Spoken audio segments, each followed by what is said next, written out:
Qui porte la responsabilité de ces dérives qui continuent dans les médias? Ah merci Safiatou, gis nga dérive yu mel nii su dee am ci médias yi. mu mel ne kenn mënu ko arrêté. am na ñoo xam ne dañ cee am responsabilité bu mat sëkk. parce que lenn moo mën a nekk man loolu laa d'accord que la classe politique décide ne dañuy opérer une rupture. et cette rupture là dañ koy xaar ci ñi nekk ci pouvoir bi dañ koy xaar ci ñi nekk ci opposition bi ñu ne suñu réew mi enfin depuis 1960 ba léegi ñi ngi jóg di daan di changer nañ régime ñaata yoon non jëlee nañ fi Diouf teg Wade jëlee fi Wade teg Macky Sall jëlee fi Macky Sall teg Diomaye ñu ne ñu ngi suñu troisième alternance. est-ce que jotul la classe politique ne léegi on va se nu ñu koy wax sax dañuy juboo ci lenn danañ critiquer danañ opposé wu ñiy gouverner danañ gouverner mais lépp nañ ko teg ci loo xam ne day jëmale enfin réew mi kanam mu nekk responsabilité bu classe politique bi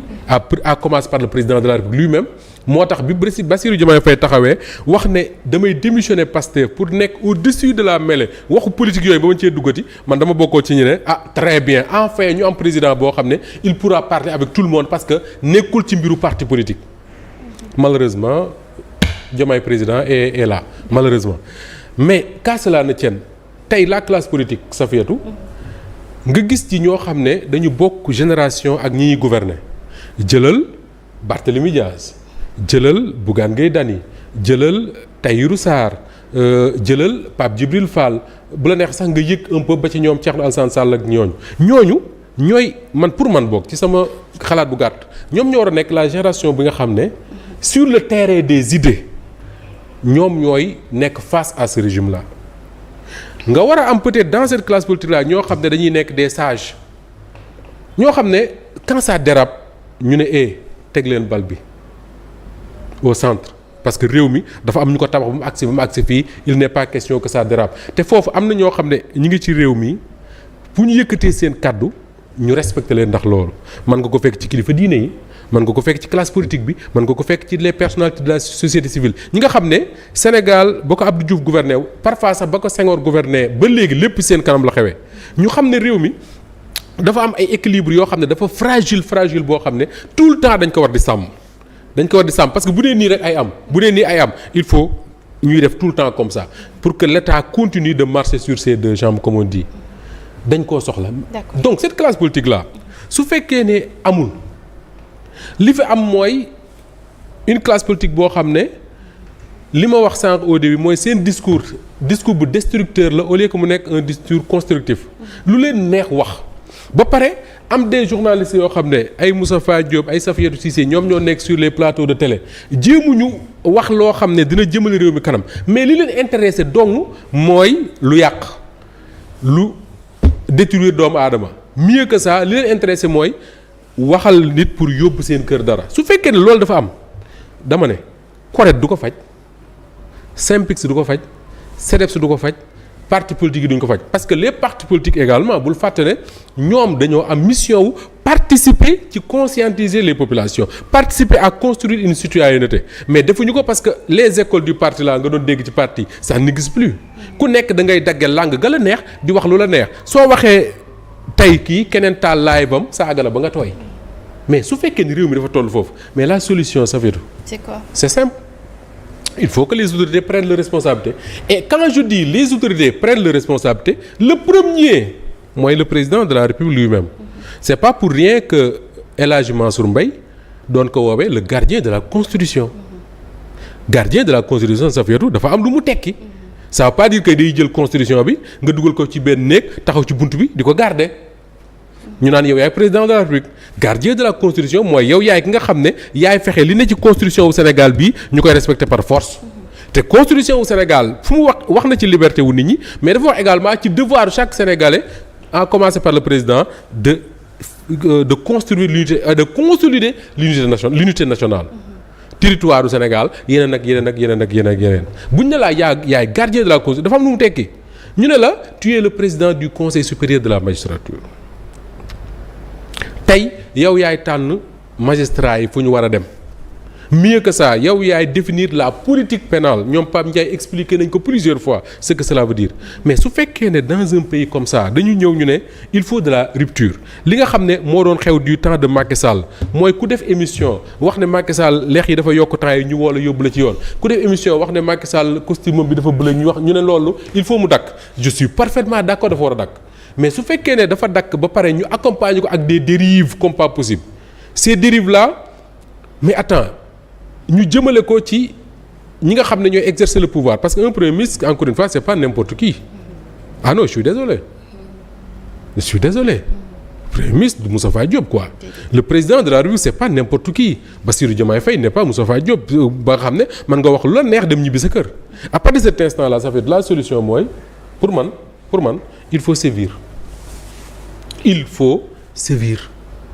parce que lenn moo maanaam que les gens acceptent que ni dans ce pays mën nga critiquer Ousmane Sonko ak Bassirou Diomaye Faye nu mu la neex avec des mots parfois très durs mais que ça reste dans le correct le légalement permis Macky Sall nekk na fi jiite le pouvoir pendant des années et des années dafa am benn góor gu ma doon wax ne man su ma dee seetaan Walfadjri contrairement aux autres personnes du ma tiit ma ne ko lu tax mu ne parce que moom dafa am impression que ni ku mel ne Mame Birame Wathie parce que à l'époque Mame Birame la woon wax ku mel ne Pape Mokhtar Diallo c'est les exemples qu'il citait mu ne à chaque fois il critique Macky Sall de manière très dure mais dafa am des limites yu ñuy fixer seen bopp ne fii moom duñ ko franchir parce que bu ñu ko franchir xam na lan moo leen ciy fekk mais on est dans un pays boo xam ne les gens ils franchissent toutes les limites et on laisse et le président de la République moo ko war a arrêter te mën na ko fii nga dégg nit taxaw mais je parle du mot guérilla bi Doudou Wade génne ci làmmiñam mais avant boobu am na beneen acteur politique bu bokk ci Macky 2012 astafurlah man je dis tout le temps Macky 2012 bu bokk ci kii nu mu tudd comment ça s'appelle Diomaye président mais wax na fi Ousmane Sonko tudd fi rébellion tudd fi ay armes tudd fi même la manifestation là amoon le truc ñu ne c'est pour appeler les gens à nangam ak nangam et le gars il continue à circuler facilement à vaquer tranquillement à ses occupations mais yooyu su dee continuer ça ne se règle pas beneen bi mooy les magistrats eux-mêmes parce que man je fais partie des gens qui défendent les magistrats pourquoi ça fait parce que dama jàpp ne ñoom li ñuy def ay textes la yu ñuy appliquer les magistrats mënuñu toog rek ba mu neex leen ñu ne Moustapha Diop tey mbub mi mu sol neexuñ nañ ko jàpp parce que amul benn loi bu leen ko may mais soo violer loi ci la ñuy jaar pour jàpp la donc ay textes moo régir li ñuy def mais tey textes yooyu les gens de l'Assemblée nationale dañu am responsabilité wu teg fi loo xam ne mais dina marquer ay ruptures c'est pas pour rien qu'on avait appelé à des réformes ces réformes là tey ba léegi ñi ngi ne mi ngi ci bureau président de la République qu'est-ce qu'on fait avec mais même bu réforme yi ñëwagul même bu fekkee Assemblée nationale agirul li nga xam ne moom lañ dul comprendre ci magistrats yi mooy ils ont les moyens de faire arrêter ça maa ngi dégg sànq ci suba je crois que c'est Bouri de Xalaat TV qui l'a dit et il a parfaitement raison il a dit quand Pape Sané a dit sur Walf alerté si ay affaire le gars là le Gambien laa ñu jàppoon mais dañ ko jàpp tout de suite garde à vue àtte ko teg ko dóor ko 3 mois avec sursis amende ko xaalis d'autres personnes ont dit beaucoup plus grave et la seule différence et c'est ça qui est dommage la seule différence c'est que quand les propos ci Ousmane Sonko la jëm dara du la ci fekk mais quand les propos dafa jëm ci keneen ñu jaar la teg la ci yoon et c'est ça qui crée ce sentiment d'injustice bi nga xam ne moom la ñenn ñi doon dénoncer bi Macky Sall nekkee ci pouvoir kon ne di ko dénoncer bi président Bassirou Diomaye Faye nekkee au pouvoir. Moustapha dafa mel ni waxtu bi xoj nañ te bëggoon naa comme junjoon nga ko sax muy rencontre bi nga xamante ne Ousmane Sonko defoon na ko ak magistrat yi waaye mu waroon dalal je crois que greffier yi. ak mbirum justice ne peut-être foofu peut-être waxtaan dina am comme à chaque fois da doon wax ne que ni justice bi ni mu tëddee baaxul peut-être bu fekkee ne jàkkaarloo na ak juge yi jàkkaarloo également ak greffier yi peut-être li nga xamante ne naqari woon na ko dina ko wax à part ça aussi y a l'affaire Madiambal Diagne nga xamante ne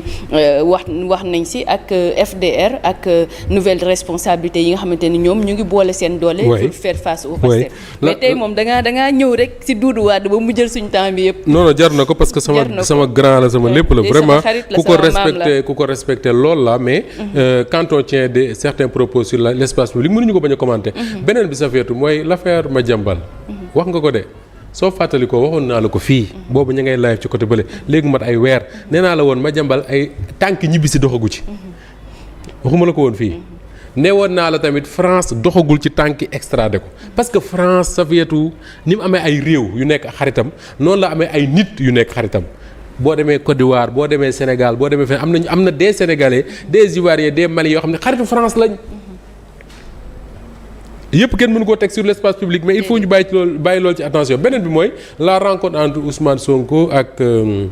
ñu koy waxee magistrats yi ensuite ak greffier yi man pour man Safietou dafa am des choses yu ñu war a différencier mooy je crois c'est le premier ministre Ousmane Sonko qui a reçu les magistrats non. C'est le premier ministre Ousmane Sonko qui a reçu les greffiers. C'est pas le chef de Pastef. Et souvent boo seetloo du ma ne tout le temps mais li ëpp ci Ousmane Sonko quand il formule des critiques sur la justice ak ni muy doxee noonu il le fait dans des instances de son parti.